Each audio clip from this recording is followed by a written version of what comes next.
એમ પરમગુરુ કહે છે કે કૈવલ કરતા અગર હું આ રીતે રહું એટલે મને એ બધી વસ્તુ બક્ષિસ કરે છે અને એને એ ગમે છે. બાળક છું એટલે બાળક માગીને જ્યારે લે છે ત્યારે માતાને ગમે છે, એને આપવું ગમે છે, કારણ કે એને અહંકાર નથી. હવે એ અહંકાર છોડીને મારી આગળ આ રીતે રહે છે.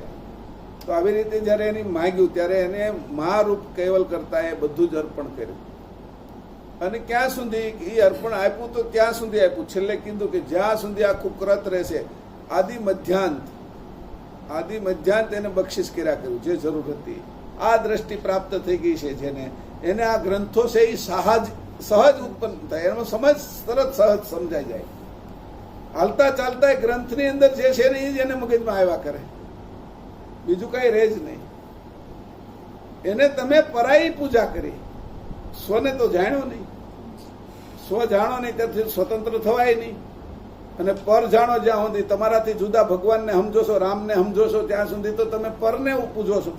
અને પરને પૂજવું એ તો આપણો પ્રભાવ છે, એમાં આવી ગયા તમે.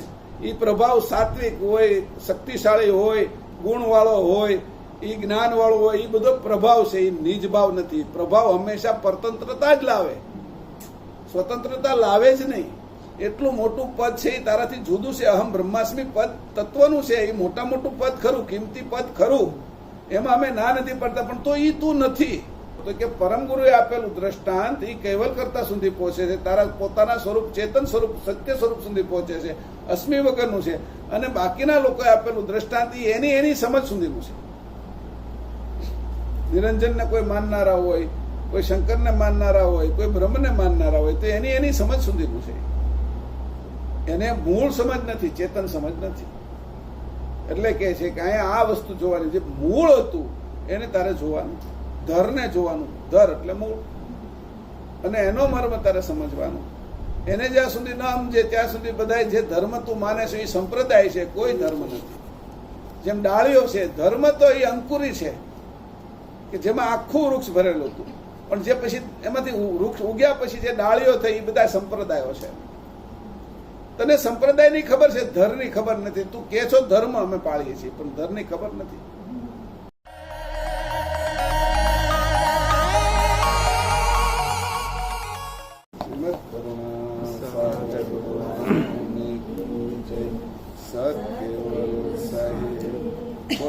ચાલુ કરો. કૈવલ્યમ દિવ્યદ્રોક્ષાક્ષી આદિકર્તારં કૃપાનિધે પ્રણતક્લેશનાશાય અનંતાય નમો નમઃ. અલ્પજ્ઞોહં સર્વજ્ઞોહં સત્શરણં યુગલરૂપં ત્વં નમામિ. ભગવાન શ્રી કરુણાસાગર મહારાજ કી જય. સત કેવલ સાહેબ. આજ તારીખ 7 મે 2026 ગુરુવાર.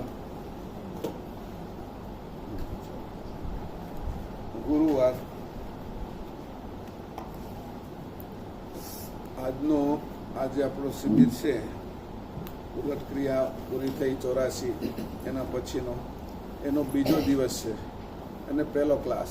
આમ કુલ 6થો ક્લાસ થશે.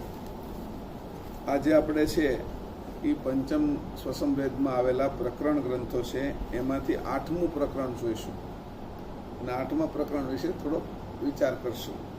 પ્રકરણ જે ગઈકાલે હતું, પરમગુરુની મહત્તા. એ મહત્તા કોની હતી કે અંશની જ તે. પરમગુરુ તે અંશ તો ખરા જ ને, પરમ વિશેષ અંશ, અને એ આપણી સજાતિના તો ખરા ને. એટલે એ મહદ હોય તો આપણે અલ્પ હોય, પણ આપણી જ મહત્તા છે.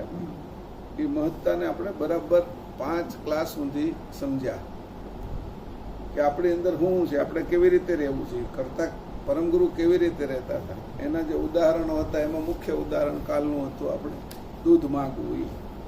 અહીંયા સુધી પહોંચ્યા પછી, ન્યાયાધીશ થયા પછી, એટલું મોટું પદ આવ્યા પછી મા આગળ તો આપણે બાળક જ છે. એટલે અસ્મિ મા આગળ જઈને અસ્મિ ન રખાય. બધાને જીતીને આવ્યા ને રાજા આગળ જઈને અભિમાન ન કરાય. રાજા ન કર પાછી સજા આપી દે, આને ચડાવી દઈએ કે ફાંસીએ. કે રાજા છે એ સર્વસત્તાધીશ છે, અને આપણે જેને જીતી આવ્યા છીએ એ ભલે એની સત્તા ગમે એવડી હોય, પણ આપણા રાજા માટે આપણે કર્યું. એટલે એને જીતીને આવ્યા પછી રાજા આગળ આવીને અભિમાન નહીં કરવાનું, રાજા સન્માન આપે લેવાનું.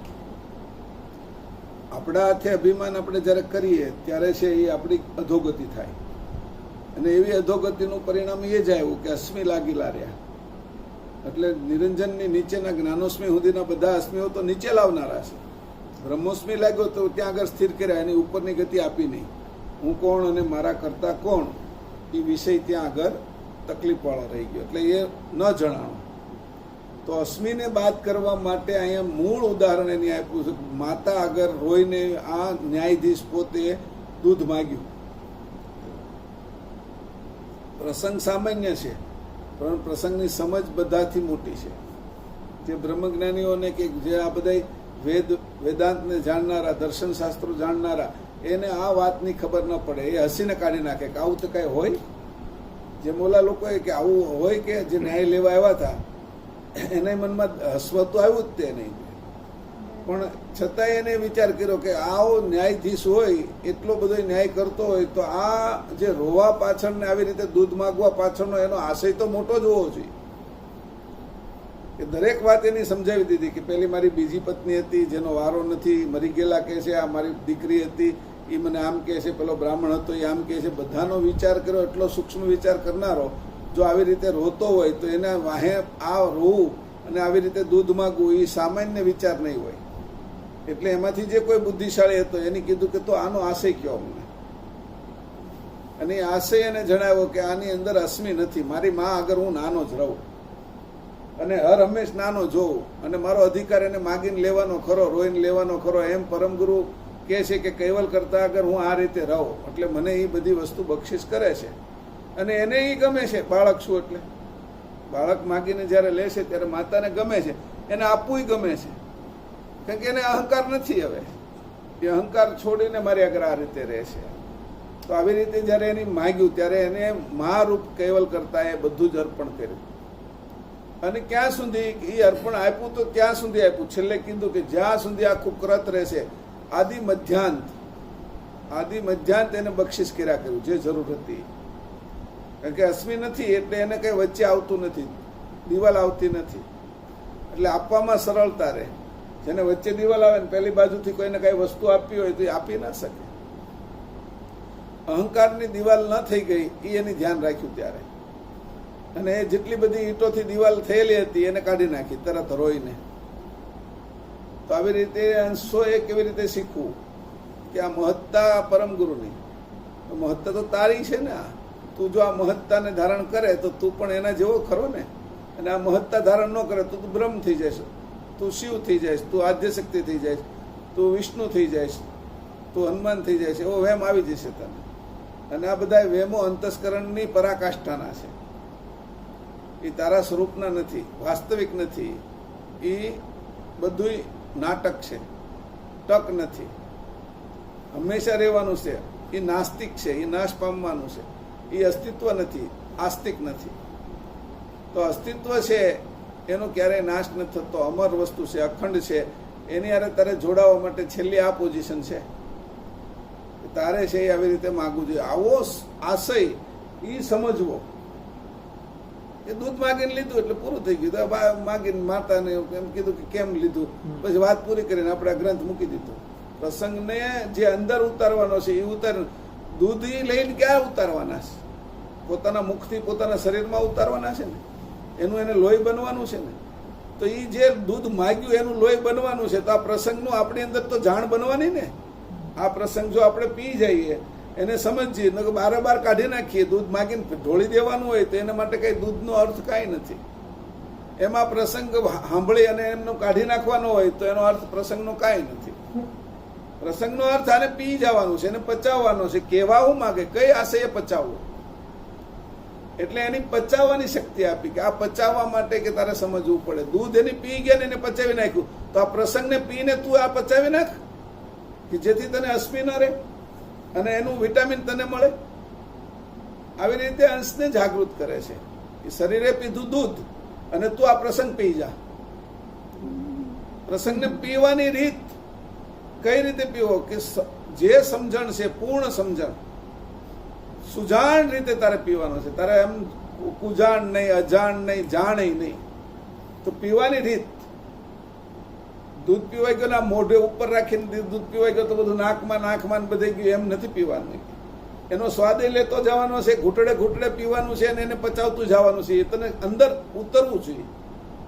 પછી ઘણું દૂધ એવું હોય કે તરત જ તે નાના છોકરાને પાઈ દો તમે, એટલે એને ભેંસનું દૂધ નાના છોકરાને પાઈ, હાવ બાળક હોય તો એને તરત જ તે શેરણિયું થઈ જાય. એનું શરીર એને પચાવી ના શકે, એટલે એને ગાયના દૂધમાં પાણી નાખવું પડે, થોડું થોડું આપવું પડે. સ્વાદ એને આવતો જવો જોઈએ, એટલે ક્યારેક મધ પણ નાખવું પડે. સ્વાદના કારણે એની અંદર મીઠાશ આવે અને પચે, કારણ કે લાળ ભળે પોતાની સ્વજાતિની. એટલે એવી રીતે અહીંયા કહે છે કે આ પ્રસંગ મેં તને જે કીધો છે એ પ્રસંગ છે એ સામાન્ય નથી. એ મેં તને એવું વિટામિન અને એવો ખોરાક આપ્યો છે કે ખોરાકની આ દુનિયામાં કોઈને ખબર નથી. સંપૂર્ણ ખોરાક દૂધ છે કે એ વિજ્ઞાન માને છે કે સૃષ્ટિમાં સંપૂર્ણ ખોરાક કયો છે તો કે દૂધ, મધ, આ બધા સંપૂર્ણ ખોરાકમાં આવે. તો આ અંશનો સંપૂર્ણ ખોરાક છે જે દૂધ માંગવું. આ રીતે જે જોશે એને પરમ ગુરુના ગ્રંથોની ખબર પડશે, જાણ આવશે, વિવેક આવશે, એટલે દરેક વાતનો ઉકેલ આવશે નહીં. પોતાની અંદર પી શકશે ને પચાવી શકશે. અંશે થતા આવા લોકોને વાર નહીં લાગે. તો કીધું એટલે કાઢી નાખ્યું કે આ કઈક આવો પ્રસંગ લખાતા છે. પરમ ગુરુને ભાન નથી, આપને બહુ ભાન, એટલે પરમ ગુરુને નથી એવો આપણે વિષય કરવા મળી કે આ પ્રસંગ એને કીધો એટલો સરસ રીતે કીધો. વર્ણનનો અર્થ તો જુઓ કે તારો અસ્મી નહીં રહે એમ, અને આ મારી વાત તારે પચાવી. બીજો આશય પચાવી ગયો, તારો અસ્મી વયો ગયો. પચાવી લે એટલે કે અમુક દવા પચાવી લીધી એટલે રોગ વયો ગયો. રોગ કયો હતો? અસ્મી. તો આ મારો પ્રસંગ તું પચાવી ન શકે, દાંત કાઢી નાખે તો ઉલટી થઈ ગઈ એમ સમજી લીજે. તું પચાવી કે તો તારો રોગ મટી જશે. કયો? અસ્મી જે તને ચડી જાય છે દર વખતે, એ અસ્મીનો રોગ મટી જશે. અને અસ્તિત્વ છે એ આ દવા છે મેં તને આપી. પેલી દવા મુખથી પીતો હતો, દૂધ મુખથી પીતો હતો. આ કાનથી પીવે છે, સમજણથી પીવે છે, નાકથી હોતી ગ્રહણ કરે છે તું, એમ કીધું. આ અંશે થઈને થાય છે. તો આ રીતે જયારે સમજ્યા ત્યારે આ પ્રસંગને બરાબર આજકાલના દિવસનો મોટા મોટો આ પ્રસંગ છે. અને એ બ્રહ્મજ્ઞાનીઓને ન મળે એવો મોટો પ્રસંગ. અને હાવ વાત તો એમ લાગે કાંઈ નથી. જયારે કોઈ અંકુર પડ્યું હોય ત્યારે એમ લાગે કે કાંઈ નથી આમાં. તો ગોટલું એમને રખડતું હોય, પણ જે આંબો 8-10 વર્ષે થઈ જાય ને એમાં જે કેરી આવે ને તો એમ લાગે ઓહો આમાં તો લાકડું એટલું કિંમતી છે. લાકડું તેમાંથી બારી બારણા બનશે, આની અંદર એટલું છે, એ કેરી આવી છે, એની અંદર એની સાથે જે કાંઈ બીજી વસ્તુ હોય, ઔષધિ ગુણો એ છે, પાંદડા છે, ઓક્સિજન આપે છે, કેટલી વસ્તુ જ્યારે અંકુર રૂપે પડ્યું છે, ગોટલા રૂપે પડ્યું છે, ત્યારે એમાં આપણે કાંઈ નથી દેખાતું. એમાં પ્રસંગને જ્યારે છે એ ઉગાડીએ આપણે આપણી અંદર, તો એની અંદરથી કેટલાય પ્રકારના વિટામિન્સ મળશે, કેટલી પ્રકારનું જ્ઞાન, કેટલી પ્રકારની સમજ મળશે. અને એ સમજ પ્રાપ્ત કરવાથી આપણે નિર્ધન, દરિદ્ર છીએ, ગરીબ છીએ, એ ગરીબાઈ મટી જશે, નિર્ધનતા મટી જશે, દરિદ્રતા મટી જશે, અને અસ્મી મટી જશે, અસ્મી ભવ રોગ મટી જશે. એવું ઉદાહરણ. પછી આના આધારે હવે એવું નક્કી કર્યું કે પરમ ગુરુના જેટલા ઉદાહરણ છે ને એને વિવેક બુદ્ધિથી જોવા, એટલે ઓર બુદ્ધિ વધી. કે આવી રીતે જયારે એક ઉદાહરણ હું જોઈ શકું તો એટલું મને મળતું હોય, તો પરમ ગુરુએ જે ઉદાહરણ આપ્યા હોય એ કેટલા સરસ આપ્યા છે એને મારે જોવા. એટલે બુદ્ધિ ફરી ગઈ. પહેલા હું જોતો તો એની, અને અત્યારે સમજ ફરી ગઈ. અમે હીરો જોઈ હાથમાં, અને પછી અમે આઈ ગ્લાસમાં જોઈ, અને પછી સૂક્ષ્મ દર્શકમાં, એટલે આપણે માઇક્રોસ્કોપમાં જોઈ, એટલે એની સમજ આખી ફરી જાય. પેલો હીરો જોયો તો ખાલી ઉપર પદાર્થ રીતે જોયો, પછી જયારે આઈ ગ્લાસથી જોયું તો અંદર હું છે એની કિંમત અડધી કિંમત સુધી આપણે પહોંચી જાય. અને જયારે માઇક્રોસ્કોપમાં જોયો અને એનું સર્ટિફિકેટ સાથે એને બહાર કાઢ્યો ત્યારે ખબર પડી કે આની કિંમત તો આ થાય. એમ ત્રીજી દ્રષ્ટિથી જયારે આપણે જોઈએ આને, પરમ ગુરુના ગ્રંથોની અંદર આપેલા જે પ્રસંગો છે, ઉદાહરણો છે, એને ત્રીજી દ્રષ્ટિએ, ત્યારે એ દ્રષ્ટિની અંદર આપણે ખબર પડે. જ્ઞાન દ્રષ્ટિથી જોઈએ, પછી ચેતન દ્રષ્ટિ જયારે આવી ગઈ ત્યારે ખબર પડે કે ઓહો આ જ્ઞાન દ્રષ્ટિ છોડવાની છે આમાં છેલ્લે. એટલે ચેતન અંશની દ્રષ્ટિ ખુલી ગઈ. અંશની વૃત્તિમાં જે આપણે વૃત્તિથી અંશની દ્રષ્ટિ ખુલી ગઈ, આ દ્રષ્ટિ પ્રાપ્ત થઈ ગઈ છે જેને, એને આ ગ્રંથો છે એ સહજ ઉત્પન્ન થાય, એનો સમજ તરત સહજ સમજાઈ જાય. હાલતા ચાલતા એ ગ્રંથની અંદર જે છે ને એ જ એને મગજમાં આવ્યા કરે, બીજું કઈ રહે જ નહીં. આજનો જે પ્રસંગ છે એ તમને હવે જયારે અશ્મી આવશે ત્યારે દૂધ જ યાદ આવશે પેલા ન્યાયાધીશમાં, અને આખી જિંદગી રહેશે. અને એની અસર એવી થઈ જાય છે કે પછીની જિંદગી હોય ને તો પણ તમારે જો મનુષ્ય જન્મ લેવો હોય તો આ પ્રસંગને માથે રાખીને તમે જયારે લ્યો ત્યારે અશ્મી નહીં લાગે. સ્વતંત્ર જન્મ લેવાની આમાં પ્રેરણા મળે. અત્યારે તો આપણે બધા છે પ્રકૃતિના બંધનમાં છીએ, તત્વના બંધનમાં છે, અને એના બંધનની અંદર ફસાઈને આપણે જન્મ લઈએ છીએ, કર્મના બંધનમાં. આ કર્મ કર્યું, આમાં બંધાણા, અને આ જન્મ. તો અહીંયા એવું નથી. આ તારો સ્વતંત્ર જન્મ કરવા માટે તૈયારી છે. આ બીજ નાખ્યું છે, અંકુર નાખી દીધું છે તારી અંદર. તો કે છે કે આવા કેવલ કરતાની મહત્તા, મોટા મોટી મહત્તા આ હતી. ગઈકાલનો આખો પ્રસંગ હતો. બધા જ તત્વો 84 તત્વોની જે રમત હતી, જે ઉલટ ક્રિયા કરી, એમાં મહત્તા આ હતી કે છેલ્લે પ્રકાશ બ્રહ્મ વૃત્તિ પહેલા ઉત્પન્ન કરી, એમાં જે અહમ રહી જાય છે એ અહમ છોડી દીધો. પ્રકાશ બ્રહ્મ 84નું છેલ્લું તત્વ પહેલું જે ઉત્પન્ન કર્યું હતું, આપણે અહીંથી જઈએ ત્યારે છેલ્લું છે, તો એ આપણે રોકનારું હતું કે પ્રકાશ બ્રહ્મ વૃત્તિમાં અસ્મિ હતો, અહમ બ્રહ્માસ્મિ. એ અસ્મિ તારો છૂટ્યો એટલે તું અંશે થયો છે, અને અંશે અસ્મિ ધારણ કર્યો પ્રકાશ બ્રહ્મ વૃત્તિમાં આવીને, ત્યારથી અસ્મિ એને લાગ્યો ત્યાં સુધી આ દેહોસ્મિ સુધી આવી ગયો, નીચે ઉતરતો ગયો. બીજી રીતે કીધું આને જે સમજી જાય છે એને પછી કયા દેવી દેવતામાં કેમાં વિશ્વાસ રહેશે. બધા તત્વો છે ખબર પડી ગઈ. નિરંજન એ તત્વ છે, એને ધારણ કરનાર જે અંશ છે એ તત્વનું નિયમન કરે છે, એને એ આધીન રાખે છે, એનાથી કાર્ય કરે છે. આદ્યશક્તિ તત્વ છે, એમાં જે અંશ આવ્યો છે એ આદ્યશક્તિ રૂપ થઈ ગયો છે. આપણે કેમ અત્યારે મહેશ રૂપ હું થઈ ગયો છું, એમ એ આદ્યશક્તિ રૂપ થઈ ગયો છે. પેલો નિરંજન રૂપ થઈ ગયો, પેલો શંકર રૂપ થઈ ગયો. જે અંશ જેમાં આવ્યા છે એ વિશેષ અંશો હતા, વિશેષ વિભૂતિવાળા શરીરો ધારણ કરી શકતા હતા. તો એ પણ એ અંશને પોતાને ભૂલી અને વિભૂતિમાં ફસાણો. તો એ બધા તત્વોની જે રમત છે એ રમત નીકળી જાય છે. એનું પહેલું તત્વ જ બાદ કરી નાખ્યું, પ્રકાશ બ્રહ્મ વૃત્તિને. એની છેલ્લી રમત હતી અસ્મિ બ્રહ્મોસ્મિ. એ આ બાજુ બધાય મોટો સમજતા હતા. જે જ્ઞાનીઓ થયા એમાં જે જ્ઞાનીઓ થયા, વશિષ્ઠજી હોય તો એમ સમજા અહમ બ્રહ્માસ્મિ, એ અષ્ટાવક્ર હોય, જનક હોય તો બ્રહ્માસ્મિ, એને જે યાજ્ઞવલ્ક હોય, કૃષ્ણએ તે બ્રહ્મને જ વર્ણન કર્યું છે ગીતામાં આખરી સ્થિતિ. રામે બ્રહ્મ છે એવું જ પ્રતિપાદન કર્યું છે રામાયણમાં. તો જ્યાં બ્રહ્મનું પદ એ બધાથી મોટું, અહીંયા જે થઈ ગયા, એ શંકરાચાર્ય થઈ ગયા, વેદવ્યાસ થઈ ગયા, એ બધાએ પ્રતિપાદન માત્ર બ્રહ્મનું જ કર્યું છે. એ બ્રહ્મપદની અંદર કેવા લોકો અટકીને બેઠા છે, એક ખાલી દૂધ માગવાના માટે. આવડો મોટો ખીલો એની નાખી ધરબી દીધો, એમાં ફસાઈ ગયા છે. આટલું મોટું તાળું મારી દીધું, દૂધ નથી માગી શકતા. મોટા થયા એટલે રોજ દૂધ માગવું અઘરું કેટલું. મોટાની મોટાઈ આવી અહીંયા ફસાઈ ગઈ છે. હું પેલો કહેતો હતો કે ભાઈ ઓલો ઉંદરડા બિલાડીની વચ્ચે પેલું જોયું કે મોટાઈની ફસાઈ કેવી રીતે જવાય. એટલે પ્રસંગ મેં 2-3 વાર કીધો, પણ આજે કહી દઉં આ શરૂ કરતા પહેલા, એટલે સ્પષ્ટ થઈ જાય મોટાઈ કેવી ફસાય. એટલે બહુ બધા ઉંદરડા હતા, એમાં એક બિલાડી રોજ આવીને 1-2 ઉંદરડાને મારી નાખે, ખાઈ જાય. ઉંદરડા તો કેટલાય ઝાઝા. એક વખત બધા ઉંદરડાને એમ થયું કે હારું આ આટલા બધા અમે બધા ઝાઝા, અને આ બિલાડી એકલી કે આપણો શિકાર કરી નાખે એ કેમ પોસાય, કે હાલો સંગઠન કરો, કે હાલો મત આપો, કે આમાં તો મતથી ચૂંટવું છે કે આ વખતે. એટલે બધા ભેગા થાય કે શું કરવું, કે આપણે સંગઠન કરીએ ને એ કાર્ય એને હવે લડત આપવી, કે લડત આપવી છે કે કાંઈ વાંધો નહીં હાલો. કે એમાંથી જે હારા હતા બધા બુદ્ધિશાળી થોડા ઘણા, એમાં ઉંદરડામાં બુદ્ધિશાળી તો હોય ને એના પ્રમાણમાં. એ ઉંદરડાઓ બધા છે એમાંથી જે 8-10 હતા એને નક્કી કર્યું કે આમાંથી કોઈને આપણે છે પ્રમુખ બનાવવો પડે, રાજા બનાવવો પડે, તો બધા એની આજ્ઞામાં માને ને એક સાથે આપણે કામ કરી શકીએ. નકર કોઈ બધા હોવાની રીતે કામ કરે તો કોઈ કામ કરી નથી શકવાના. તો આ બધા જે હતા ગઢા બુઢા, એને કીધું આ યુવાન છે, આ હોશિયાર છે, એક ફર્સ્ટ ક્લાસ સશક્ત ઉંદરડો હતો, એને ગોત્યો એની કે આ આપણા પ્રમુખ. એમ પછી એવો વિચાર કર્યો કે પ્રમુખ થાય તો એને કંઈક રાજ તિલક કે કંઈક મુગટ કેવું કંઈક પુરાવું, ઓળખાવતા અલગ જોઈએ ને બધાથી. પણ એ કે ત્યાં તો એને રાજ તિલક કેવું કઈ હોય નહીં, પણ એ કે ધજા હોય નહીં, કે તો એની પૂંછડી એક લાકડીમાં બાંધી દઈએ ને તો આપણે ખબર પડે કે આપણા નેતા આ છે, આપણા પ્રમુખ આ છે, આપણા રાજા આ છે.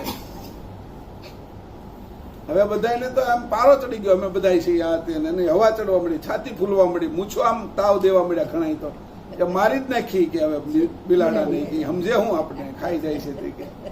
એટલે એને જે આખું વાતાવરણ ફરી ગયું ને હૈસો હૈસો થઈ ગયો જોરદાર.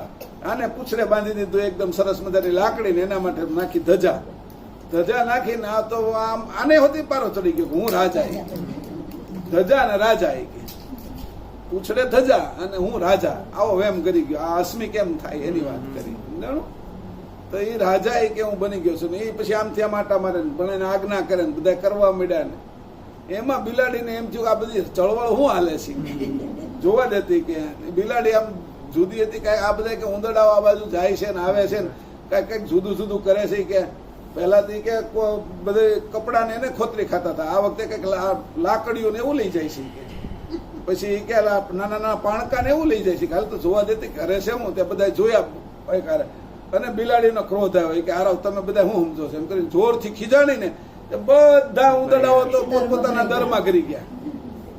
અને આ જે અશ્મી વાળો ઉંદરડો હતો જેને પૂંછડીએ બાંધી દીધી એ ઉંદરડો છે એ લાકડી એવી બાંધી દીધી હતી કે એ દરમાં કરી ન શકે. એટલે દરમાં કરી ન શકે કારણ કે ઓલો અશ્મી હતો ને આ જે પરમ ગુરુ આગળ જવા માટે જે આ માગવું પડે એ માગી ન શકે. ઓલા બધા અંદરથી કે એને પેલા બખોલમાં કરી ગયા પછી એ કે ઉંદરડાઓ કે એ અંદર ઘરી જાય ને કે તારી માં મારીને નાખશે હમણાં એ કે તને. પણ એ કે કેમ આવું આપો આ દાંડીઓ બાંધ્યો પ્રમુખ નો એટલે અંદર નથી આવી શકતો. એ કે પ્રમુખ નો દાંડીઓ એવો છે, અશ્મી મોટો છે કે એમાં જે દર છે એ નાનું પડે છે એનું, આ દાંડીઓ મોટો છે અને હું અંદર જવા જાઉં છું તો ત્યાં થોડી વાર થઈને હું બિલાડી આવી આ ને ખાઈ ગઈ. એવી રીતે અશ્મીને કાળ ખાઈ જાય છે, અશ્મી વાળાને કાળ ખાઈ જાય છે. આ પ્રસંગ છે, આ વસ્તુ આમ પેલું છે સામાન્ય છે જે દૂધ માગવું એની જેવું. પણ આ અશ્મી છે એ કેવી રીતે ભરાઈ જાય, બધા લોકો પછી વાહ વાહ કરવા મળે. એટલે શું થાય, ઓહો એ કે આ કઈક મોટો છે એમ, આ સિદ્ધિ બતાવે છે, આ રિદ્ધિ બતાવે, ચમત્કાર બતાવે, જ્ઞાની છે, આ યોગ કરે છે, આ પેલું કરે છે. એટલે આજુબાજુ બીજા ઉંદરડાઓ બધા એને વખાણ કરવા મળે. અને આનો દાંડીઓ મોટો થઈ જાય, અશ્મી અહંકારનો દાંડીઓ મોટો થઈ જાય. એના વગર હાલે નહીં. બે જણા આગળ હાલે, બે પાછળ હાલે.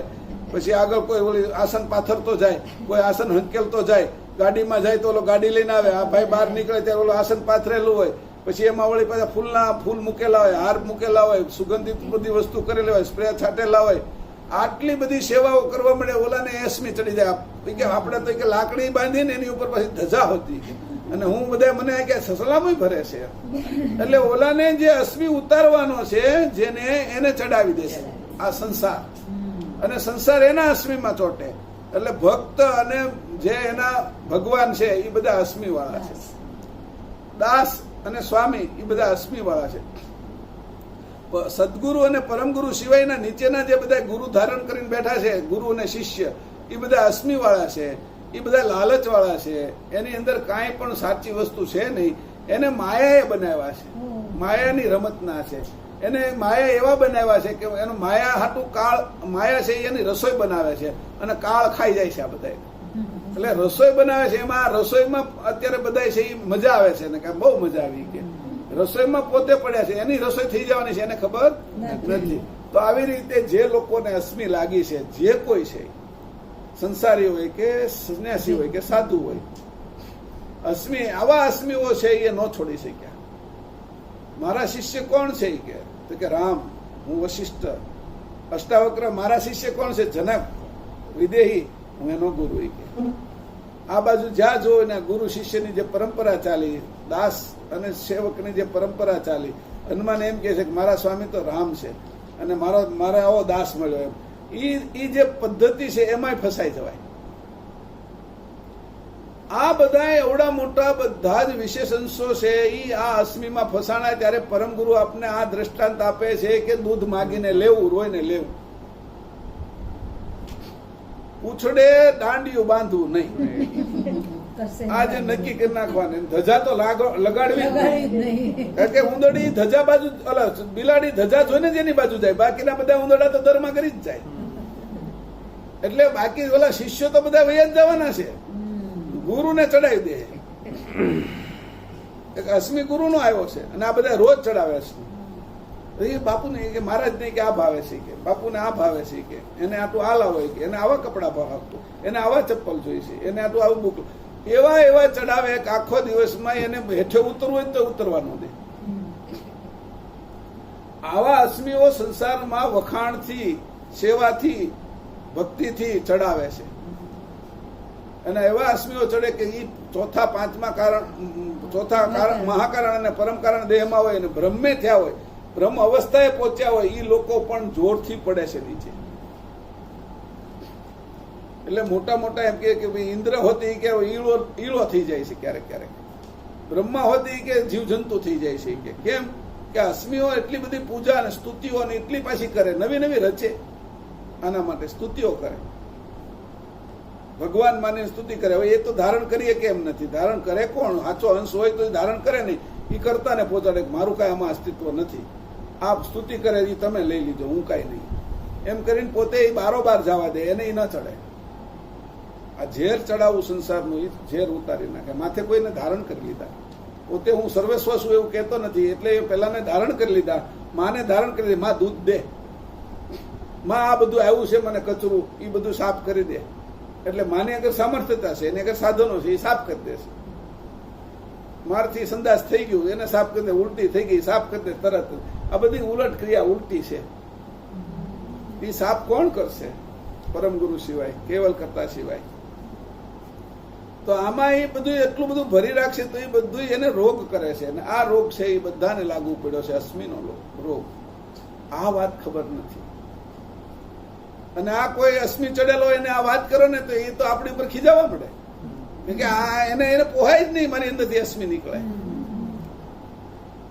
બહુ તકલીફ પડે. તમે કોઈને કહો ને એટલે એને એટલું બધું માનવા વાળા આપણે એમ સમજે કે આને ભાન જ નથી પડતી, આપણે એમ સમજે. પરમ ગુરુ આ કે એને ભાન જ નથી પડતી. ઘણા બ્રહ્મજ્ઞાની હોય, આપણે એને વાત કરીને કે આપણે એમ લાગે કે આ સમજ છે, આ બુદ્ધિશાળી છે, તો આપણે વાત કરીને તેને એમ લાગે કે તને શું ખબર પડે. અને મારી આગળ તો આવા સેવક છે, મારે તો અંબાણી આવે છે, મોરારી બાપુ ને બેઠા હોય તો ઓલો મુકેશ અંબાણી બેન, ઓલો કોકિલાબેન ફોન કરે તે તરત ન્યા જાય. આ બધા ચડાવે, બાપુ આ બધાની હાલત આવી. પછી ગાયક કલાકારો આવે ના, તે મોટું પદ ભાળીને બધા આવે છે તમારી આગળ. તમે ભગવાન આગળ જતા નથી, જે રામ માનો છો એ આવા જ પદ વાળા છે. એને તમે પરાઈ પૂજા કરી, સ્વને તો જાણ્યો નહીં. સ્વ જાણો નહીં ત્યાંથી સ્વતંત્ર થવાય નહીં. અને પર જાણો જ્યાં સુધી, તમારાથી જુદા ભગવાનને સમજો છો, રામને સમજો છો, ત્યાં સુધી તો તમે પરને પૂજો છો. અને પરને પૂજવું એ તો આપણો પ્રભાવ છે, એમાં આવી ગયા તમે.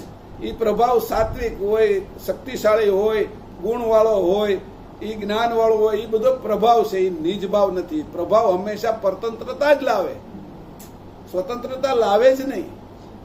અને નિજ ભાવે રહેવું અને અશ્મી વગર રહેવું તો કામ થાય. આ બે વસ્તુ થઈ ગયા.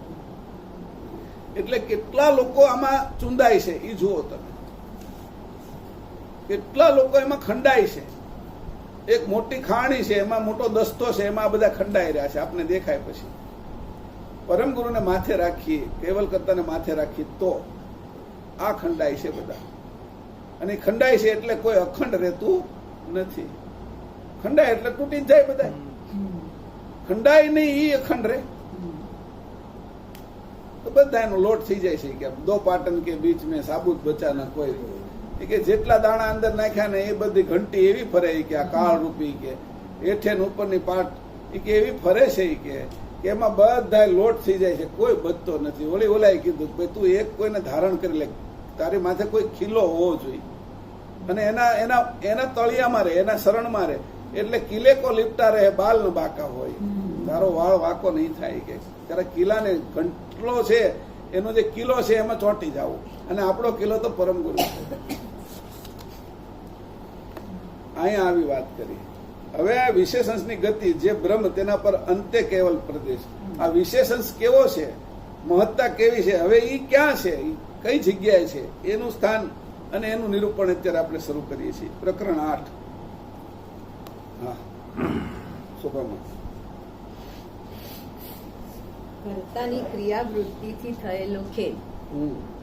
કર્તારે ક્રિયાવૃત્તિ નિર્માણ કરીને ચરાચર દેવની આદ્ય લઈને બ્રહ્માંડ સુધીની રચના કરીને ભિન્ન ભિન્ન પ્રકારનો અસંખ્ય જાતનો ખેલ કર્યો છે. આ ખેલને વેદાંતના બ્રહ્મજ્ઞાનીઓ જોતા નથી અને આને વિશે કહે છે કે સર્વર તો નિર્ગુણને વિશે ભ્રાંતિ છે, કારણ કે વસ્તુરૂપ મુદ્દો એક હોય, અદ્વિતીય છે. આ અદ્વૈતની પ્રતીતિ થાય પછી કોઈ કર્તવ્ય રહેતું નથી. આ પ્રમાણે અકર્તાત્મ ભાવના અંતરમાં રાખીને નિશ્ચયપણે અહમ બ્રહ્માસ્મિ, આપણે અદ્વૈત એક જ છીએ એમ કહે છે.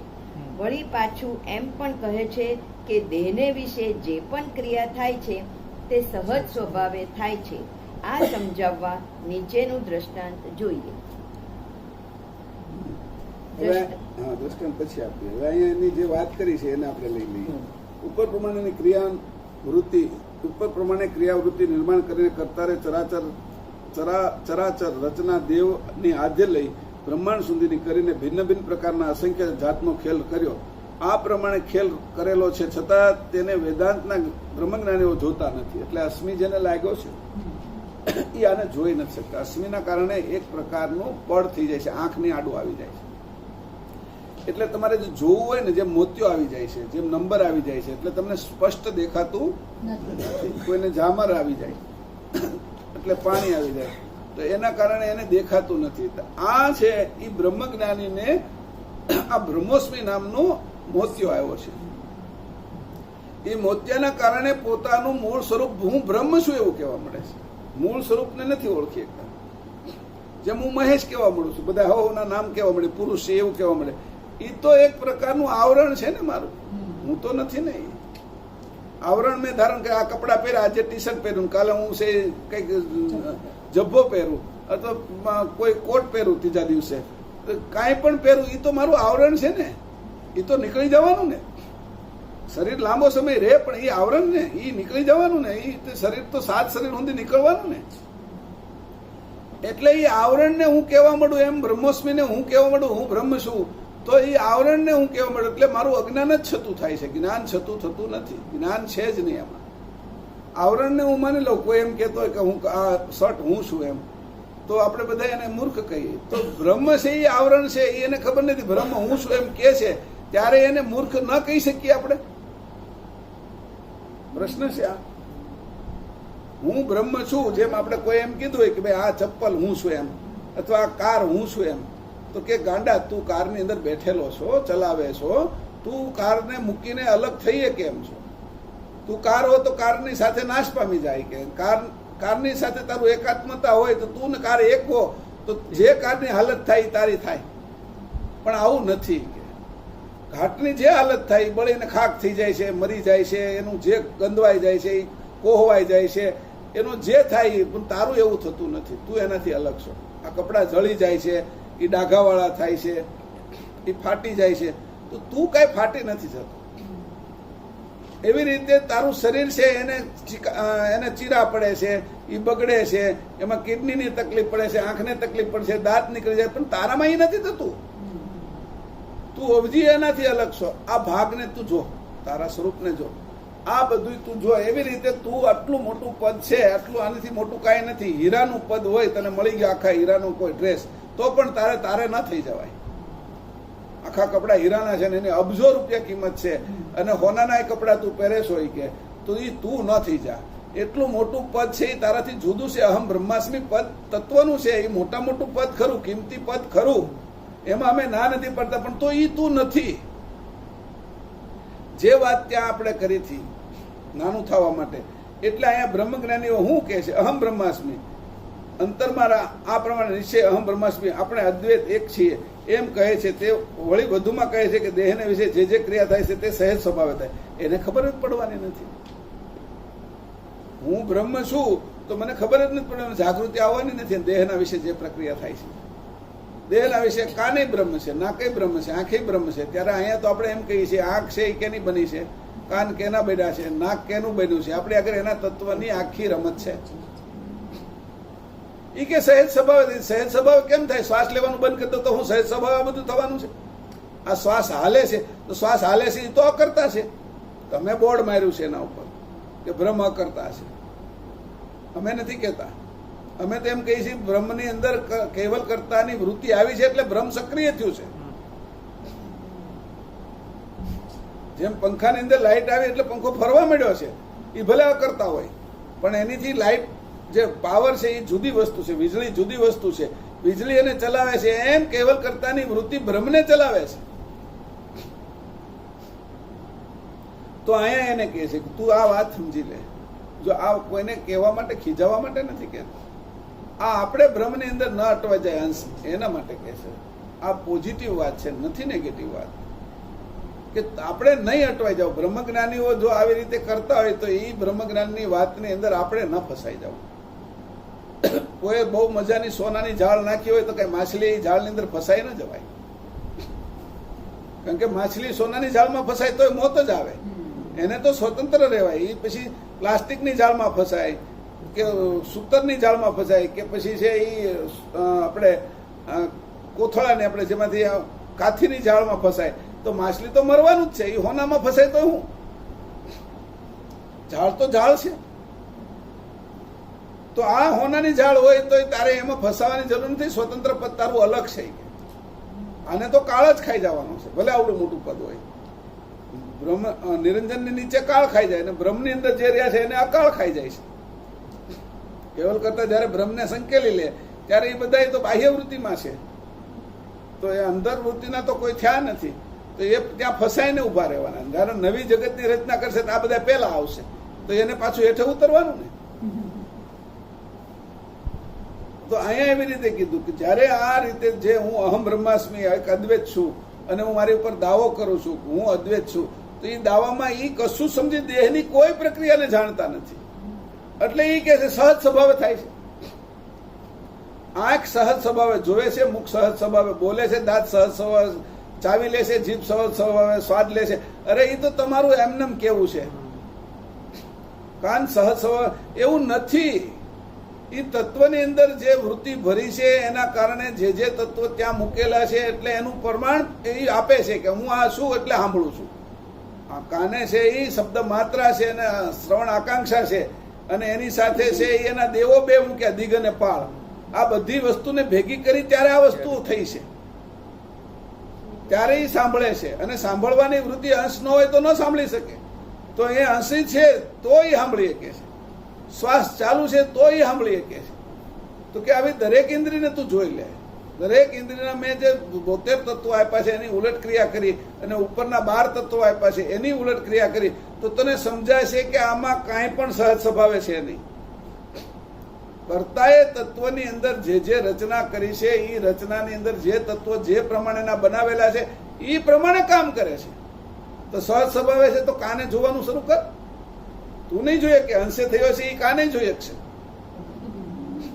તું સહજ સ્વભાવે સમજે છો પણ તું નહીં કરી શકે. અંશ નાકેથી છે શ્વાસ લેવાને બદલે આંખેથી શ્વાસ લઈ શકશે. કારણ કે અંશ માટે હવે કઈ એવું રહ્યું નથી. અંશ તો બધી જ જેમ અંકુરમાં આખું વૃક્ષ છે એમ અંશની અંદર બધી જ ઇન્દ્રિયોનો મૂળ સ્વભાવ છે જીવંત કરવાનો. એટલે ત્યાં આગળ બધું ભેગું છે. જેમ અંકુરમાં આખો આંબો ભેગો છે, પાંદડા, ડાળી, આંબાની કેરી, એનું ગોટલું, એનો રસ, કેરીની ચામડી અને ઝાડની ચામડી, ઝાડની છાલ, એમાં રહેલો ગુંદર, એનો સ્વભાવ, એનો સ્વાદ, એમાં રહેલા તત્વો એ બધું અંકુરમાં છે એ જ બહાર આવે છે. એના સિવાયનું બહાર આવતું નથી. તો એ જ રીતે તું વિચાર કર કે આ રીતે તું જો સહજ સ્વભાવે માની લે કે આ સહજ સ્વભાવે છે તો કે તત્વને તું જાણતો નથી એટલે મૂર્ખ જેમ વાતો કરે એવી વાતો કરે છે.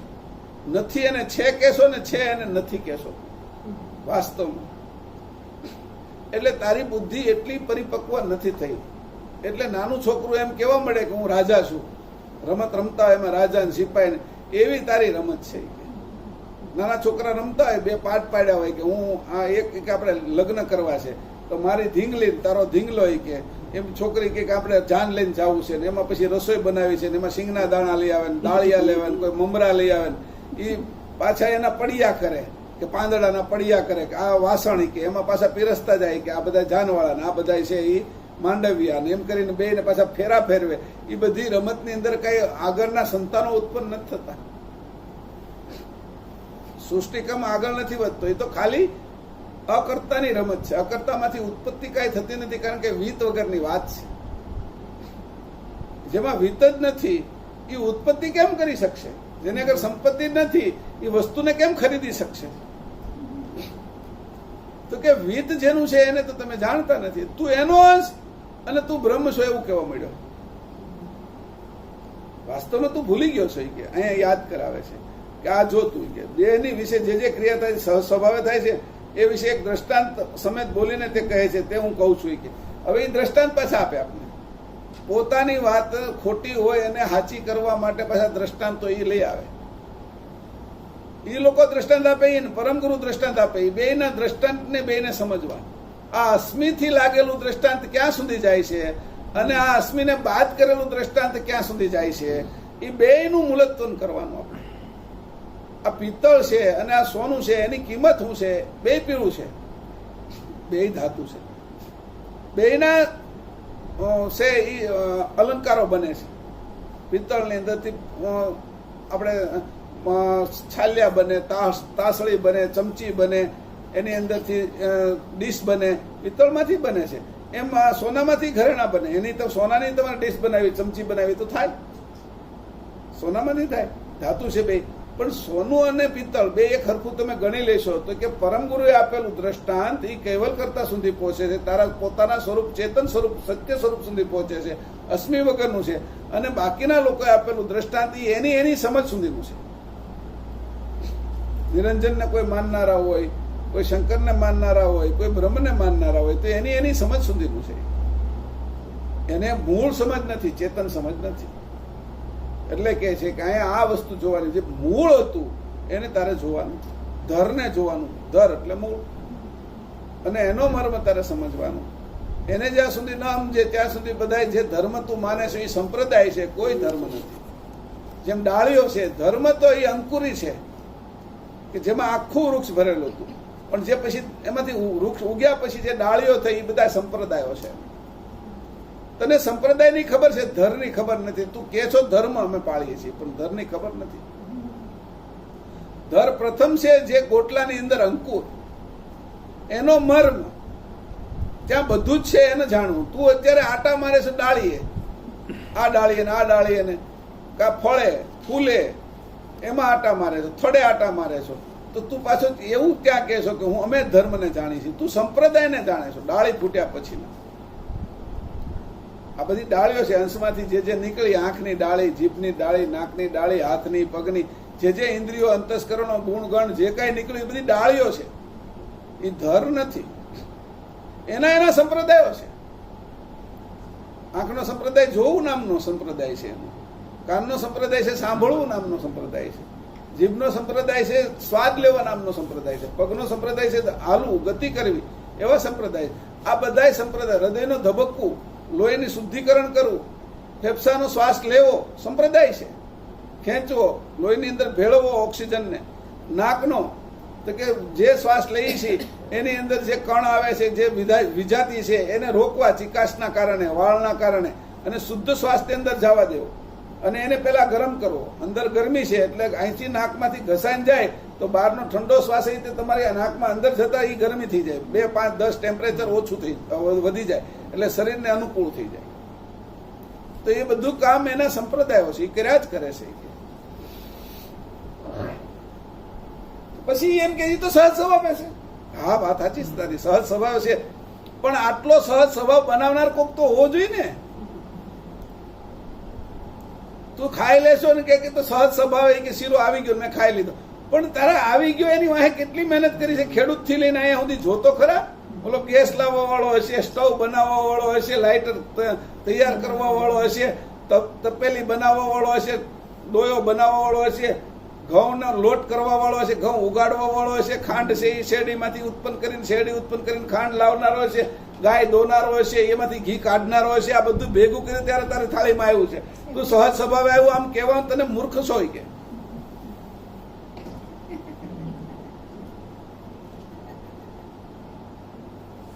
આવી મૂર્ખામી તું જો કરે તો તને ક્યારેય છે એ કર્તાની કૃત ન સમજાય. કર્તાનું સત્ય કૃત જેમ સેમ સમજાય નહીં, અને અકૃત છે એને તું માથે રાખીને દોડ્યા કરે તો તું ખાવાનું બંધ કરી દે તો થાય, તું હાલવાનું બંધ કરી દે, તું શ્વાસ લેવાનું બંધ કરી દે, તું આંખે જોવાનું બંધ કરી દે તો તું હવે સહજ સ્વભાવે છે એમ કહેવાય. પણ એવું કાંઈ થતું નથી. તારે તત્વો તો એના જ વાપરવા પડે છે, પદ્ધતિ એની જ વાપરવી પડે છે, રીત એની જ વાપરવી પડે છે, આંખ એની જ લેવી પડે છે. તે આંખ બનાવી તો કે ભ્રમશું? તે આંખની અંદર આંસુ આવે છે એનું એક ટીપું બનાવ્યું તો કે ભ્રમશું? અરે એક વાળ તું બનાવી નથી, એક તો એક પાપડનો વાળ, તું તને હું કેવું આમાં ભ્રમશો એમ? તો આસમી રાખીને કેવી રીતે પહોંચીશ? અહીંયા કહી દીધું હોય કે બ્રહ્મની ઉપર કેવલ પ્રદેશ દેખાડવા માટે બ્રહ્મને અહીંયા કે છે, આનું જે બોર્ડ માર્યું છે વિશેષણની ગતિ, આ વિશેષણની ગતિ બ્રહ્મ, અને તેના ઉપર અંતે કેવલ આ વિશેષણો બધા બ્રહ્મના છે, બ્રહ્મને માનીને બેઠા છે, અને એના ઉપર કેવલ પ્રદેશ એ તારા માટે છે. એ અંશ તું જો તારો કૈવલ કરતાનો તું અંશ થા તો તને બ્રહ્મનું આ જે વચ્ચે આવતું જે એક અડચણ છે, એક આવતું રોદો છે, એક આવતી કે ખાઈ છે, એ ખાઈમાં તું ફસાય નહીં, કારણ કે ત્યારે હું તને લઈ લઈશ. તે મારા ઉપર વિશ્વાસ કર્યો ને. હવે દૂધ માગ્યું એટલે કઈ ગાય ધોવા આવે એને નથી જવાનું, એની માં બધું કરીને એને દૂધ જ આપી દેશે. એને ખબર છે કે માં આગળ માગ્યું, માં બનાવનાર છે, માં કરનાર છે એની આગળ માગ્યું, નથી બનાવનાર એને આગળ થોડું માગ્યું. એક ચિત્ર દોરેલું હતું એમાં દીવાનું, તો એ કઈ થોડો પ્રકાશ કરવાનું છે? દીવો સાચો હોય તો પ્રકાશ કરે ને. ચિત્રનો દીવો કઈ પ્રકાશ તો ન કરી શકે. ચિત્રની અંદર આવ્યો હોય વરસાદ, બહુ વરસાદનું દ્રશ્ય એવું, તો એક ટીપું ન્યા ન પડેલું હોય, ચિત્રનું છે તો વરસાદ. મોટું એકદમ કુદરતી દ્રશ્ય મૂક્યું હોય, એમાં વરસાદ હોય, એમાં પાછી નદી હોય, એમાં પાછી હોડી હાલતી હોય, તો એમાંથી એક છાંટો હોય તે આપણા ઘરમાં ન આવે. પાણી ભલે ને એટલું ભરેલું હોય, એ કે આ બધું અકર્તા છે, એ કે જે ચિત્ર છે એમાં દીવો છે એ અકર્તા છે, એમાં નદી છે એ અકર્તા છે, એમાં ક્યાં કર્તૃત્વ છે? એ તો ચિત્રણ છે ખાલી. એટલે પાણી પી લે ને, તને બહુ તરસ લાગી હોય તેમાંથી એક ગ્લાસ નાખીને નથી આવતું પાણી, કે એ તો તારે સાચું પીવું પડશે. અહીંયા કે છે અંત્ય કૈવલ પ્રદેશ છે કે મારો. આ કૈવલ પ્રદેશને કોઈ જાણતું નથી. ક્યાં સુધી પહોંચાડે છે પરમ ગુરુ વાતને, કે ક્યાં એની સમજ મૂકી છે? આ સમજે કોઈ જાય તો એને શું પ્રાપ્ત થાય? આ વસ્તુ મૂળ પ્રાપ્તિ કરવાની છે. હવે અહીંયા કે છે, હું તને એક ઉદાહરણ આપું છું. હાલો ઉદાહરણ વાંચો. દ્રષ્ટાંત 1. કોઈ એક પુરુષ કંઈક કામ ધરીને કે કોઈને મળવા સારું બજારમાં જતો હતો. તે રસ્તે જતા જતા મનમાં કંઈક સંકલ્પ થતા વિચારમાં પડ્યો. આ પરમ ગુરુ દ્રષ્ટાંત આપે છે. આ બ્રહ્મજ્ઞાની નું દ્રષ્ટાંત છે કે પરમ ગુરુ આપે છે? એ બે જોવાનું પાછું. હાલો. એટલે જેને મળવું હતું તેનું ઘર પાછળ રહી ગયું, અને એ પુરુષ પોતાના નાદમાં આગળ ગયો. ધરેલું કામ વિસરી ગયો. હવે આ પુરુષ ઘર ભૂલીને આગળ ગયો. આ ભૂલવાની પ્રવૃત્તિ સહજ સ્વભાવે થઈ એવું કહે છે. તેમાં તો અકર્તા ભાવ અનુભવે છે. આ પ્રકારે સહેજે જેટલા કર્મ થઈ આવે તે સર્વ તે પુરુષ કરતો નથી તે જાણવું, એવું બ્રહ્મજ્ઞાનીઓ કહે છે. કેવું ઉદાહરણ આપ્યું? વિસ્મૃતિ આવી છે, અને વિસ્મૃતિ ભૂલી ગયો છે. એનું કારણ છે કે એના મનમાં બીજા વિચારો અત્યારે હાલે છે. જે જગ્યાએ જવાનું તો એનાથી આગળ નીકળી ગયું, સહજ સ્વભાવે થઈ ગયું કે ભૂલાઈ ગયું. સહજ સ્વભાવે નથી થયું, અજ્ઞાન કાળ લાગ્યો તને, અવસ્થાનો ભેદ થયો તને. આ વસ્તુ તને તત્વની સમજાણી જ નહીં. જો સમજાણી હોત તો તું જાગ્રત રહ્યો કે ભાઈ મને અજ્ઞાન કાળ ન લાગે, કુંભ અવસ્થા ન લાગે, પછી આ અવસ્થાનો ફરક જે પડે છે એ સંધિ છે એના વિશે હું જાગ્રત રહું. એ આવીને વયું તો નથી જતું. તો જે આવી રીતે છે એને ગાંડાની માફક ગતિ કરી. પાછો એમ કે છે કે સહજ સ્વભાવ છે, કે સહજ સ્વભાવને તું નથી જાણતો કે આમાં કયા તત્વએ કામ કર્યું. ગમના તારી ઈચ્છા વૃત્તિએ તને કોઈને મળવાનું કીધું, એની વાંહે કારણ હતું કે ભાઈ આ કામ માટે મળવાનું છે. એટલે ઈચ્છા વૃત્તિએ છે એ તરત જ તે ગમન આકાંક્ષાને આદેશ કર્યો કે તું હવે ઘરમાંથી બહાર નીકળ એમ. એટલે પછી છે એ ગમન આકાંક્ષાને આદેશ કર્યો એટલે પગ હાલવા માંડ્યા. એટલે નિરીક્ષણ આકાંક્ષાએ આગળ જોવાનું શરૂ કર્યું. ખાઈ તો નથી આવતી, કાદવ કીચડ તો નથી આવતો, કૂતરા ઉપર તો નથી પડતો, દિવાલે અથડાઈ તો નથી જતો, તો એ માટે એની તરત જે નિરીક્ષણ આકાંક્ષા આગળ હાલતી ગઈ, ઉપમાત્રા જોતી ગઈ અને નિરીક્ષણ આકાંક્ષા નિરીક્ષણ કરતી ગઈ. કોણ સામે આવે છે, કોઈ બાજુમાંથી પસાર થઈ ગયું છે, કયું મકાન ગયું, કયું નથી ગયું, તો જાગૃતિ હતી. હવે એની અંદર એને કુંભ વ્યવસ્થા લાગી, અજ્ઞાન કાળ લાગ્યો અને એની અંદર અચત ગણ લાગી ગયો એને. તો આટલી વસ્તુ જયારે લાગી ગઈ ત્યારે એ જે ઘર હતું એને ભૂલીને આગળ વયો ગયો. તો તું એમ કે સહેજ સ્વભાવે થઈ ગયો કે આ તું સહેજ સ્વભાવે ગળપણ આવી ગયું, જે દૂધ મૂક્યું હતું એમાં ગળપણ સહેજ સ્વભાવ આવી ગયું. સહેજ સ્વભાવ ને એમાં ખાંડ નાખી છે, એને ઓગાળી છે, એને અમે દૂધ પકવ્યું છે કે એ સહજ સ્વભાવે નથી એવું તને સહજ સ્વભાવે લાગે છે તું પીવે છે ત્યારે. એની અંદરની પ્રક્રિયા શું થઈ તું જાણતો નથી, કારણ કે એ કરતા સુધી તું પહોંચતો નથી, તું અકર્તામાં અટકી ગયો છે. એટલે તને કરતાએ કરેલી ક્રિયાની ન ખબર પડે. તું રસોડામાં ગયો નથી, રસોડા તું તો બેડરૂમ હોલમાં બેઠો છો, લિવિંગ રૂમમાં બેઠો છો અને ત્યાં તને કોઈ આવીને સીધું દૂધ આપી જાય, સરસ મજાનું, આમાં બદામ નાખેલી છે, કાજુ નાખેલા છે, મીઠું દૂધ છે, એમાં કેસર નાખેલો છે, બરાબર પકવેલું કઢેલું દૂધ તને આપી જાય છે. તને એમ લાગ્યું સહેજ સ્વભાવ એવું? અરે ન્યાય એની ખાંડ અંદર પ્રમાણમાં મેળવી, એના પ્રમાણની અંદર જે જે કઈ કેસર નાખવું હતું એ નાખ્યું, પ્રમાણમાં એની ગરમ કર્યું. વધારે ગરમ કરે તો માવો થઈ જાય, ઓછું ગરમ કરે તો જે દૂધ છે એ કઢેલું ન રહે, પાણીનો ભાગ રહી જાય. તો જેટલું એને જોતું હતું એટલું ને એટલો એકદમ તાપ કરી દીધો તો વરાળ થઈ જાય, અને ઓછો તાપ રાખ્યો હોત તો એ પાકે જ નહીં હરખું. તો પ્રમાણસરનું રાખ્યું બધું. કે આ પ્રમાણસરની જે રીત રાખી છે કે એ બધું તને થોડી ધ્યાનમાં આવે છે કે આ કરતા કરે છે. આ એ કે છે કે તું આ રીતે ગયો તો એમાં તું એવું સમજે છે કે આ બધું સહેજ સ્વભાવે થયું. તારો સહેજ સ્વભાવને સમજવો કેમ મારે? એટલે તત્વને આ કોઈ જાણતા નથી. આટલું બધું જ્ઞાન તત્વને વધારે કોઈ જાણ્યા તો 36 તત્વો કહી દીધા, સાંખ્યે 25 તત્વો, 24 માથે 25 નું નિરંજન તત્વને કહી દીધું. કોઈ તત્વના વિભાગોને બારીકમાં બારીક કરીને જાણતું જ નથી ને. અને એ ન જાણે તો રોગ કેવી રીતે મટે? આ બહુ રોગ છે, મટે ક્યાંથી? કેટલાય જન્મમાં આવ્યા કરે ને જયા કરે તો એ તો જાણતો ને. તત્વોને કેવા જણાવ્યા, અને તત્વોને જણાવ્યા પછી એ તત્વ જાણ્યા પછી તને ખબર પડી કે આ તત્વમાં હવે નથી રહેવાનું, તો એની ઉલટ ક્રિયા તને કરાવી. જો મારી સમજ, મારી રીત, તને મારી દરેક વાતની અંદર ખબર પડશે. પરમગુરુ કહે છે કે મારી હું કર્તાને કેમ જાણું છું, કેવા જાણું છું, અને હું એનો પરમ વિશેષ અંશ કેમ છું, એની સાબિતી તને આપું છું. હું કેવલનો નિવાસી છું, નથી બ્રહ્મ પ્રદેશનો નિવાસી. બ્રહ્મ કરતા અકર્તા ભાવની અંદર હું નથી. હું કેવલ કરતાના હું દરેક વાતને સમજી શકું છું. આ ધોળા વાળ કેમ થઈ ગયા એની મને ખબર છે, પાપડના વાળ કેમ નથી વધતા એની મને ખબર છે. અગ્નિ તત્વ ને આ રાખ્યું છે આંખે. અગ્નિ તત્વના કારણે જે આગળ વધતું જતું હોય એને બાળી દે છે, એટલે વધવા નથી દેતું. અને દાઢી રોજ વધે છે, કારણ કે ત્યાં રસ માત્રા છે જીભની અંદર, અને એની નજીક હોવાથી એ રસને જવાણ કર્યા કરે છે, લાળ નીકળ્યા જ કરે છે. એ લાળમાંથી વાળ થાય છે. વાળની વાહે તો લાળ છે, લાળનું ઠોસ રૂપ વાળ.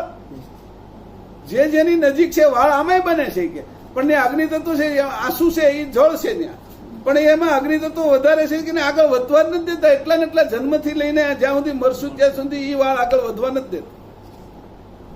જીભને કહે છે કે જીભ ચિકાશ નથી પકડતી, બાકીના બધા અંગોને ચિકાશ લાગે છે. માખણ છે, ઘી છે, મધ છે, એની ચિકાશ. જીભ કે ત્યાં અગ્નિ તત્વ છે, ચિકાશને બાળી દે છે કે. મુખમાં અગ્નિ તત્વ છે, જીભે વરુણ છે કે, પણ આજુબાજુ અગ્નિ હોય અને વચ્ચે પાણી મૂકો તો વરાળ કરી જ નાખે. એ રહેવા ના દે, ચિકાશ રહેવા ના દે. જુઓ તમે, આવું તમને જયારે જોતા આવડશે ત્યારે ખબર પડશે કે તત્વની કેટલી હોશિયારીથી પરમ ગુરુએ બન્યા.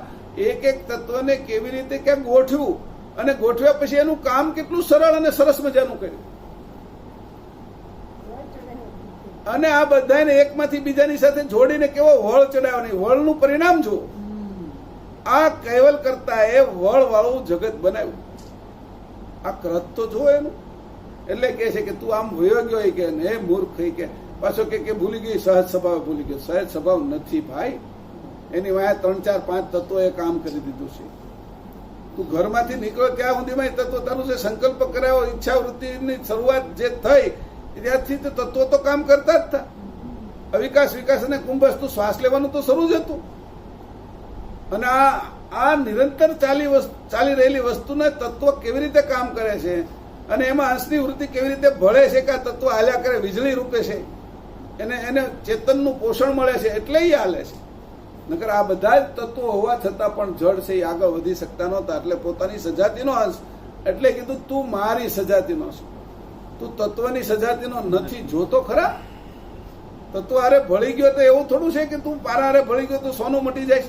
કોઈ આવશે કિમિયાગર તો તને છૂટો પાડી દેશે. હવે કિમિયાગરની શોધ કર.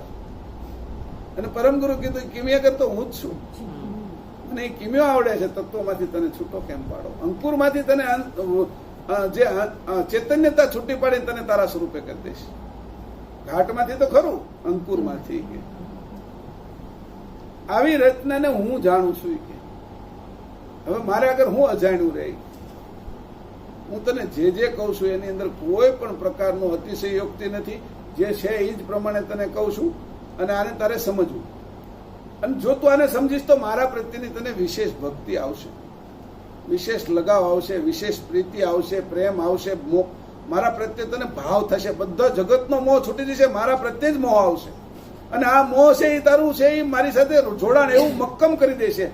જેમ કીધું ધનંજય તત્વ છે એ બધાને બ્રેક મારે છે, અટકાવે છે, બાંધી લે છે. અટકાવવું એટલે બાંધી લેવું, અટકાવી દેવું. પણ એ જ ધનંજય તત્વ છે એ કરતારે આપણે બાંધી દે નહીં ઉલટ ક્રિયા કે ભાઈ આ જગતમાં હું બંધાણો છું. એ ધનંજય તત્વ મને જગતમાં બાંધે છે તો મને કરતારે બાંધી દે ને, મારે એક કરતારે જ બંધાવા. જગતમાં તો એટલે 84 તત્વ છે એને યાર નથી બંધાવું. એક દોરો કરીને ધનંજય તત્વથી કેવલ કરતા પરમગુરુ હારે હવે બંધાવું છે તો પછી એ કેટલો મજબૂત થઈ જાય આપણો દોરો. ધનંજય તત્વ હાવ એકદમ છેલ્લું તત્વ કહેવાય. ધનંજય તત્વ એટલે જડ, અને જડ તત્વ છે એ જડથી મારે બંધાવું તારે હારે. હું ચેતન છું એવો મને બાંધી દે કે છેલ્લે જડ તત્વ જે ધનંજય તત્વ એ ચેતન થઈ જાય. એવો હું બંધાઈ જાઉં, મારી ચેતનતા અને તારી ચેતનતા એ ધનંજય તત્વને ચેતન કરી નાખે એવું કરી દે, પછી મારે છૂટવું જ ન પડે. એ જડતા એ તત્વોમાં નહીં રહેવા દેવી. આપણે આ રીતે કરીને ધનંજય તત્વનો ઉપયોગ કરે. જે વાત હું કરું છું કે મારા તત્વની ઉલટ ક્રિયા તું જોઈ લે. તને સંસારમાં બાંધે છે, બ્રેક લગાડે છે, અહીંયા અટકાવી રાખે છે, એ જ તત્વ તને કરતારે બાંધી શકે છે, કરતા સાથે એક કરી શકે છે. તું કામ આમાં ફસાશો? તો અહીંયા એવી રીતે કહે છે કે જો આ રીતે તું વિસરી ગયો છો તો તત્વને તે બરાબર જાણ્યા નથી. આપણે બધા જયારે પહેલી વખત આ પંચમવેદ લીધો હાથમાં, હું ખબર હતી આપને, અને જયારે તત્વ બોલે ને આ તે આપણે હું જાણી. કોઈ એમ કીધું કે કુંભ વ્યવસ્થા, પછી કીધું કે ગલિત વ્યવસ્થા, હું જાણી. ગલિત વ્યવસ્થા એને લાગી, એ જે કામ હતું એ ભૂલી ગયો, આને જવાનું ગલિત વ્યવસ્થા લાગી. પછી સંભસ્કરણો, તો હું સંભસ્કરણ તમે કહો છો મહેશભાઈ, હું સમજાતું જ નથી કઈ આવું બોલો, નવીન ભાષા લઈ આવ્યા કઈ. પણ જયારે એને એના અર્થને સમજતા ગયા તો કેટલું ઊંડાણ હતું એની અંદર, કે 84 તત્વો અમે સમજી શક્યા છીએ, અને એની 84 ની ઉલટ ક્રિયા સમજી શક્યા છીએ, અને એનું અત્યારે આ ફળ છે એ અત્યારે અમે લઈ રહ્યા છીએ. અત્યારે આપણે કાલે કીધું ને પ્રસાદ છે, પ્રસાદ રૂપ ફળ. આ 2 દિવસમાં જે 84 તત્વો આપણે જે કર્યા એને પહેલા સમજ્યા, એની ઉલટ ક્રિયા કરી, એનું અત્યારે આ પ્રસાદ રૂપ ફળ છે. આ 2 દિવસમાં અત્યારે ફળ બધાએ પોતાનું થેલી ખુલ્લી રાખજો એમાં ફળ મૂકવાનું છે, કરંડીઓ ખુલ્લો રાખજો એમાં ફળ મૂકવાનું છે. અમર ફળ છે, અને આ ફળ ક્યારેય નિષ્ફળ નથી. એટલે ફળ કહું છું, એને તમને પ્રસાદ કહું છું કે એ તમારે માગીને એવી રીતે નથી કે પ્રસાદ રૂપે આવે છે, તમને પ્રિય થાય. પ્રસાદ હંમેશા પ્રિય થાય, અને પ્રસાદ છે એટલે વેચાય. કારણ કે આ હું હવે બીજાને કહીશ, 5 જણાને, એ આને અંશે કરીશ એટલે એ મને જાણ આપશે, એટલે વેચીશ. હું જે પ્રસાદ અત્યારે લેવાનું છું, આ ફળ જે લેવાનું છું, એ મારે હવે મારા સંતાનો ને મારા પતિ ને પત્નીને જે આ જગતના છે એ અંશો તો ખરા ને નજીકના, એમાંથી જેને દેવાય એવું હશે, જે પહોંચાય છે એને આપી દઈશ કે આ દેવાય એવું, ચાલો વાત કરું થોડી. અને એ જે હું એને આપવા જઈશ એટલે હું કર્તાની સજાતીનો થઈ ગયો, એટલે કર્તા મને પોષણ કરશે, એટલે હું સજાતીનો બનવા માટે આ કરું છું. એનું કામ હું કરું એટલે એને મારા પર ભરોસો આવે, અને આ ભરોસો એ મને પોષણ કરે. અને એ પોષણ અત્યારે સામાન્ય કરે છે, એ વિશેષ પોષણ કરશે. મારી પરમ વિશેષ જાણની સાથે મારી સુજાણને પરમ વિશેષ જાણની સાથે જોડશે, પોષણ કરશે. કે અલ્પ જાણને સર્વજ્ઞ જાણની સાથે જોડશે. આ પોષણ એનું મને મળશે ત્યારે હું કેવો અંશ થાઈશ. અને એ હું આગળ વહેરાવીશ. એટલે આ પ્રસાદ વેચવાનું કામ હવે હું શરૂ કરીશ. અત્યાર સુધી મેં સમજી લીધું બધું. હવે પ્રસાદ કેમ બનાવો તો એ મને ખબર પડી ગઈ, અને પ્રસાદ બનાવ્યા પછી ગરમ કેમ રહે એની બધી સાધનોની ખબર પડી ગઈ કે ભાઈ આ સાધનમાં ગરમ રહેશે, અને કોને કયા ચમચાથી આપવો, કે કઈ રીતે આપવો, કયા કટોરીમાં આપવો, કે કયા કપમાં આપવું, એ હવે મને ખબર. અમૃત છે તો કયા કપમાં આપવું, બધા સાધનો એક હરખા ન હોય તો સાધન પ્રમાણે આપવાની પણ મને ખબર પડી ગઈ. કારણ કે મારો પરમ વિવેક જાગૃત થઈ ગયો. પહેલા મને આવી નહોતી ખબર, હવે આ વિવેક જાગૃત થઈ ગયો. આ વિવેક જાગૃત કરવાનું કામ પરમ ગુરુએ તત્વની સમજણથી અને તત્વની ઉલટ ક્રિયાથી આપને આપ્યું, અને અત્યારે પ્રસાદરૂપ ફળ આપી રહ્યા છે પરમ ગુરુ. આ સમજાવે છે કે જે પહેલાને ફળ નથી મળતું, હવે બધાને કે પહેલા આગળ કયું ફળ છે કે સફરજન, આને આગળ કયું ફળ છે કે કરલી ફળ એટલે કેળું, પછી કીધું આને આગળ કયું ફળ છે કે સ્ટ્રોબેરી, આને આગળ કયું ફળ છે કે કેરી. તો એ કે અમર ફળ કોણ આપશે? પરમ ગુરુ. આ બધા ફળ ઉપર ફળ છે, કે આ બધા ફળ છે એ તો છે હવારમાં મળ થઈ જવાના છે. મારું ફળ તારું સ્વરૂપ થઈ જવાનું છે.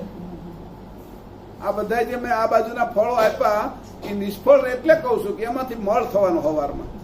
અત્યારે ખાઈ લઈશ, એ ફળ ખાધું મળ થઈ જશે, વળી મળનું ફળ થઈ જશે. એ તો આ બાજુનું છે. અમર ફળ તને આપું છું. જે કલ્પવૃક્ષમાં ઉગે છે એની કરતાંય મોટું છે. કલ્પવૃક્ષનું ફળ છે એ તો તારી કલ્પના કરી આવે, અહીંયા કલ્પના તારે નથી કરવાની. આ તો સ્વયં ચિંતામણી તને આપું છું. તારી કલ્પના તું કરે તો એની અંદર હજી તારો અહંકાર આવી જાય. તો તું સમર્પણ થઈને તને અંદર મારી જાણ આવે છે. આ જાણ હું તને બક્ષિસ કરું છું. એટલે તું ક્યાંય પણ ભૂલો નહીં પડે. બધા જ તત્વો તને હંમેશા મદદ કરનારા છે. તત્વો તને અંતરાય કરનારા, રોકનારા, તને છે દુઃખ દેનારા નહીં હોય. તને વાપરતા આવડી જશે તત્વો. છોકરાના હાથમાં ચપ્પુ આપો તો એ પોતાને વગાડે, પણ જેને પરિપક્વ થઈ ગયો છે એના હાથમાં તમે ચપ્પુ આપો તો કેટલી વસ્તુ સુધારે. કાપે નહીં, સુધારે. ચપ્પુ કેના માટે આપ્યું? કે કાપવા નથી આપ્યું, સુધારવા આપ્યું. શાક સુધારો કે સફરજન સુધારી રાખો નહીં, કે તરબૂચ સુધારો નહીં, કે સુધારવા આપે છે. એ બગડેલું છે એને પણ સુધારીએ કે એવી ચપ્પુ કાપવા માટે નથી આપ્યું. આ જ્ઞાન પરમ ગુરુ કહે છે કે હું બ્રહ્મ જ્ઞાનીને કાપવા માટે નથી આપતો. આ બાજુના જે લોકો છે એને કાપવા માટે નથી આપતો, એને સુધારવા માટે આપું છું. જો સમજ આવે મારી તો સુધારવાનું છે. તો આપણે જયારે જઈશું ત્યારે પરમ ગુરુ સાથે છે આપણી, અને હું આ સુધારવા માટે કરું છું. એને મારે એને હલકા દેખાડવા માટે નથી કહેતો. બ્રહ્મજ્ઞાની હલકા છે, આ એને ભાન નથી પડતી, એવો મારો આશય નથી. એમાં અંશ છે મારો સજાતી. એ કેવી રીતે હલકો હોય? એ નથી સમજી શકતો. એ મને તકલીફ છે, એનું મને પીડા છે, એટલે હું એને કહું છું. એને એ પીડા છે, મને એને હલકો નથી દેખાડવો. એના અંશને મારે મારી સ્થિતિમાં લાવવો છે, અથવા પરમગુરુના જ્ઞાને લઈ જવો છે કે ખોટાને ખોટું કે અને હાચાને હાચું કે, ખોટાને હાચું ન કે અને હાચાને ખોટું ન કે, એવો વિવેક એને આવે એવી મારી ઈચ્છા છે. આપણા છે ને, આપણો કોઈ ભૂલ કરતો હોય તો એને સુધારવાની કોશિશ કરીએ, કે બહાર નાખી ના દઈએ. કોઈ હોનાની વાળી કે કોઈ બુટ્ટી કે એની અંદરથી કઈ પેચ કે એવું તૂટી ગયું હોય, અથવા એ છે એ ખોવાઈ ગયો હોય તો ગોતવાની કોશિશ કરીએ. અને પેચ તૂટી ગયો હોય તો એને પાછું વેલ્ડિંગ કરાવવા મોકલીએ. કોઈ હોનાને નાખી ના દેવાય. કચરા ભેગું હોનું ન નાખી દેવાય, તત્વની ભેગો અંશને ન નાખી દેવાય. એની સમજણ જે હોય, પણ આપણી સમજણ ત્યાં સુધી પહોંચે એવું આપણે કાર્ય કરવું જોઈએ. એને આપણે જે સમજીએ છીએ એ સમજાય. એટલે અહીંયા કહે છે કે જો કે આ વિસરી જવું એ વિસર્જન પણ છે, તત્વની જ રમત છે. હવે આગળ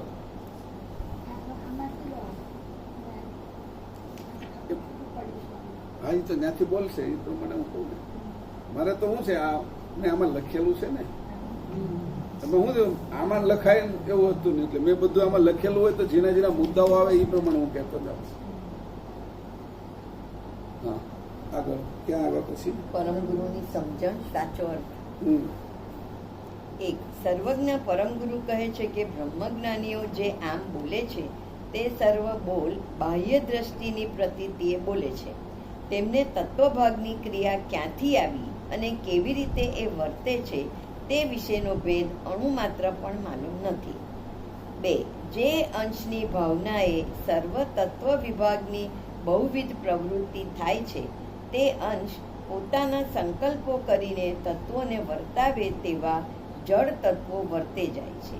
મૂળ આદ્યકર્તાને વિશે પણ તેમજ હોય તેમણે સત્ય સંકલ્પ કરીને તત્વો વર્તાવીને તથા અંશ ઉપજાવી અનંત ભાતની રચના કરી છે. આ પ્રકારે કારણરૂપ કર્તા અને તેના કાર્યરૂપ અંશ એ બંને કરતા જ કહેવાય, પણ તે પોતપોતાના સામર્થ્ય પ્રમાણે કરતા છે. જેણે સર્વ રચના કરી તે સકર્તા કૈવલ છે. જે આ રચનામાં રહીને વર્તે છે તે પણ કર્તા કહેવાય છે. એક સકર્તા નિજ કરતા સર્વજ્ઞ છે, બીજું કર્તારૂપ અંશ તે અલ્પજ્ઞ છે.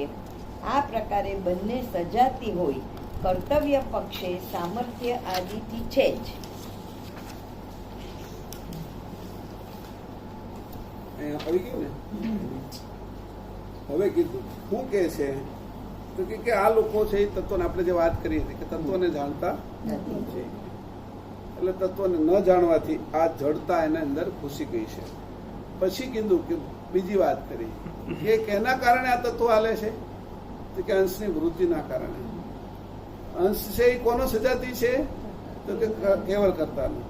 તો કેવલ કરતા અને અંશમાં શું ભેદ છે, તો અંશ કેવલ કરતા સર્વજ્ઞ છે અને અંશ અલ્પજ્ઞ છે, પણ સજાતી એક છે ચેતન, એ આખું ચલાવે છે, તો અંશ એના પ્રમાણમાં નાનું મોટું ચલાવે છે. તો અહીંયા એવી રીતે કરીને અંશને કીધું કે આ રીતે બેને જુદી સામર્થ્યતા હોવા છતાં એક અલ્પજ્ઞ છે અને એક સર્વજ્ઞ છે. હવે અલ્પજ્ઞ એ હંમેશા સર્વજ્ઞનો આશ્રય લેવો જોઈએ, એટલે એવું ન કહેવું જોઈએ કે હું જ તું છું, તમે સર્વસ્વ છો, હું અલ્પજ્ઞ છું, એટલે હું તમારા આશ્રય છું. આવી રીતે ભક્તિને ઊભી રાખી. પણ આ ભક્તિ છે એ ડોળની ભક્તિ નથી, અસ્મિની ભક્તિ નથી, આ અસ્તિત્વની ભક્તિ છે. અસ્મિની ભક્તિમાં અસ્મિ વધતો જાય નહીં, હેઠે પાડે. અસ્તિત્વની ભક્તિની અંદર અસ્તિત્વમાં આપણી અંદર એ સુધારા થાય જે એ ખામી હોય, અને કેવલ કરતા તો પરિપૂર્ણ છે, એના શરણમાં રહેવાથી આપણી કોઈ પણ હાનિ ન થાય, એટલે આપણું બધે હિત જ થવા દે.